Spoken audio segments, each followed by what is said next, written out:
Hi, friend, and welcome back for another daily dose of hope. I'm Jody Burgin. Frightened?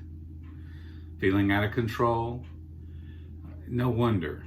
We're moving through the most traumatic event in our generation, maybe in the last century. And trauma is occurring for many of us. The two things that we fear the most, isolation and feeling out of control, we're getting those things in big scoops these days. And then trauma occurs when we have stress that gets internalized without a safe outlet. Trauma affects your sleep, it affects your eating patterns, it affects your ability to concentrate and do productive work. Some people even try to numb out that pain of trauma in ways that are causing more difficulty, more harm for themselves. Some people question their faith when they're traumatized. Their whole belief system is rattled and shaken. It leaves us feeling broken. Trauma leaves us despondent. Trauma leaves us disheartened. Well, what does a path forward look like? How are we going to get through this frightening time in a healthy way? Well, let me offer you just 7 simple but time-proven tips for navigating through a traumatic time. Number 1 is just to limit input. Stay informed, but don't excessively focus on just the news. Turn the volume down on voices that are creating more stress and trauma for you. I know I found for me that about 30 minutes a day at about 6 o'clock in the evening is enough input for me to stay informed but not obsess. Second tip, focus on what you can control. There's so much about this that we can't control. Focus on what you can control. For example, you can control your personal risk. You can control your sleep. You can control your eating patterns. Wash your hands. Don't touch your face. Stay away from crowds. Avoid any unnecessary shopping. Stay home as much as possible. And when you do go out, remember the 6-foot distancing.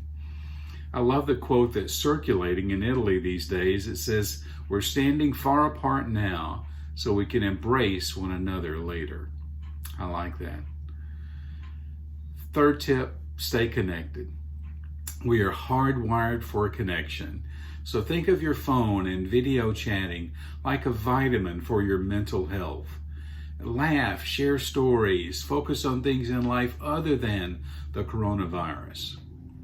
Tip number 4, help other people. Not only will those in need benefit, but you'll feel better in the process. Tip 5, get out in nature. Walk around a park. Get out for a walk in your neighborhood. Number 6, look at this as a mirror moment. Look in the mirror and see what I can do, how I can grow and benefit from this time. Rather than it being an obstacle, what opportunities is it presenting me? The old Asian poet said it this way, the barn burned down, now I can see the moon. Well, you can look at this traumatic event like that. Tip number 7, breathe, meditate, and pray. Oxygen just revitalizes us. It resets our mind, our body, our spirit. It allows us to feel better. Some use a 4-5-6 pattern of breathing. You take in oxygen for 4 seconds. You hold it to the count of 5, and then you slowly exhale to the count of 6. 4-5-6.